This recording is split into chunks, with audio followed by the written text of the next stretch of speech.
Raden Ajeng Kartini lahir pada tanggal 21 April tahun 1879 di kota Jepara, Jawa Tengah. Raden Ajeng Kartini adalah seorang tokoh Jawa dan pahlawan nasional Indonesia. Kartini dikenal sebagai pelopor kebangkitan perempuan Nusantara. Ia adalah seorang aktivis Indonesia terkemuka yang mengadvokasi hak-hak perempuan dan pendidikan perempuan. Ayahnya bernama R.M. Sosroningrat, putra dari Pangeran Aryo Condronegoro IV, seorang bangsawan yang menjabat sebagai Bupati Jepara. Beliau ini merupakan kakek dari Raden Ajeng Kartini. Ayahnya merupakan orang yang terpandang sebab posisinya kala itu sebagai Bupati Jepara. Ibu Kartini yang bernama M.A. Ngasirah, beliau ini merupakan anak seorang guru agama di Telukawur, kota Jepara. Kartini bersekolah di Europees Lagere School yang merupakan sekolah untuk orang Belanda dan orang Jawa yang kaya. Disinilah ia kemudian belajar bahasa Belanda dan bersekolah di sana hingga ia berusia 12 tahun. Sebab ketika itu, menurut kebiasaan, anak perempuan harus tinggal di rumah untuk dipingit.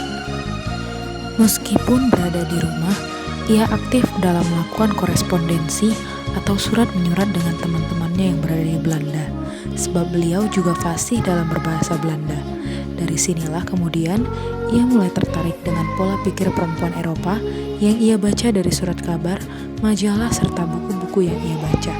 Hingga kemudian ia mulai berpikir untuk berusaha memajukan perempuan pribumi. Dalam pikirannya, kedudukan wanita pribumi masih tertinggal jauh atau memiliki status sosial yang cukup rendah kala itu. Ketertarikannya dalam membaca kemudian membuat beliau memiliki pengetahuan yang cukup luas soal ilmu pengetahuan dan kebudayaan. Pemikiran Raden Ajeng Kartini memberi perhatian yang khusus pada masalah emansipasi wanita, melihat perbandingan antara wanita Eropa dengan wanita pribumi. Pada tahun 1903, pada saat Raden Ajeng Kartini berusia sekitar 24 tahun, ia dinikahkan dengan KRM Adipati Aryo Singgih Jojo Adiningrat yang merupakan seorang bangsawan, juga bupati di Rembang yang telah memiliki 3 orang istri. Pada awal abad ke-19, situasi politik Hindia Belanda tidak menentu. Kartini yang berada pada masa itu melihat ada banyak hal yang menempatkan posisi perempuan dalam situasi yang tidak menguntungkan. Situasi politik yang tidak menentu dan kuatnya pengaruh adat membuat perempuan pribumi menjadi terbelakang, terutama dalam hal pendidikan. Pada masa itu, perempuan masih dianggap sebagai konco wingking yang hanya mengurusi urusan rumah tangga dan mengasuh anak. Dari sini, Kartini memulai perjuangannya untuk membebaskan perempuan dari keterbelakangan pendidikan. Keinginan tersebut tidak terlepas dari pengaruh dari sahabatnya di berbagai negara, termasuk J.H. Abendanon.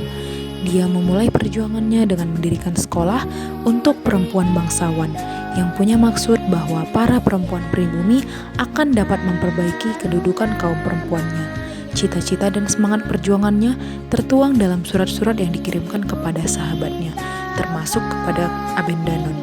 Kartini juga kerap menuliskan pemikirannya di majalah The Hollands Leile.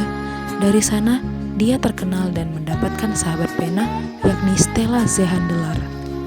Anak Raden Ajeng Kartini kemudian lahir dan diberi nama Susalit Jojo Adiningrat yang lahir pada tanggal 13 September 1904.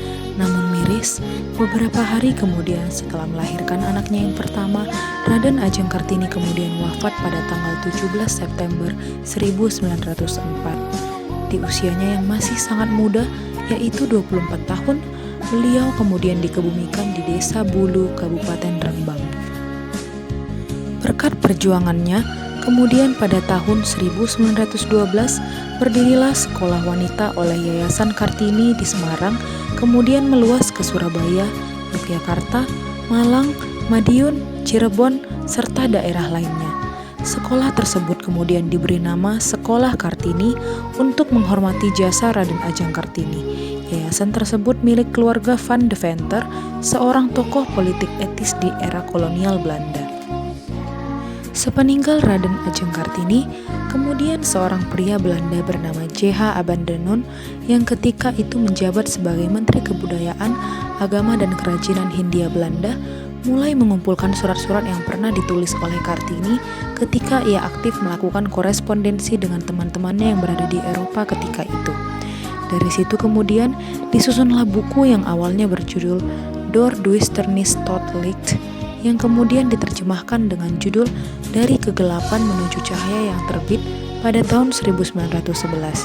Buku tersebut dicetak sebanyak 5 kali dan pada cetakan kelima terdapat surat-surat yang ditulis oleh Kartini. Pemikiran-pemikiran yang diungkapkan olehnya kemudian banyak menarik perhatian masyarakat ketika itu, terutama kaum Belanda, karena yang menulis surat-surat tersebut adalah wanita pribumi. Pemikirannya banyak mengubah pola pikir masyarakat Belanda terhadap wanita pribumi ketika itu. Tulisan-tulisannya juga menjadi inspirasi bagi para tokoh-tokoh Indonesia kala itu, seperti W.R. Supratman. Beliau kemudian membuat lagu yang berjudul Ibu Kita Kartini. Inilah yang menjadi salah satu prestasi dari Raden Ajeng Kartini. Atas jasa Raden Ajeng Kartini, Presiden Soekarno sendiri kala itu mengeluarkan instruksi berupa Keputusan Presiden Republik Indonesia nomor 108 tahun 1964 pada tanggal 2 Mei 1964. Keputusan itu menetapkan Raden Ajeng Kartini sebagai pahlawan kemerdekaan nasional. Soekarno juga menetapkan hari lahir Kartini pada tanggal 21 April diperingati sebagai Hari Kartini sampai saat ini.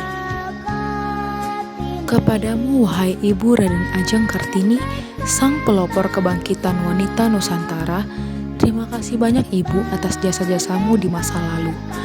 Tanpamu, kami para wanita Indonesia tidak akan bisa maju sampai pada hari ini. Terima kasih banyak Ibu.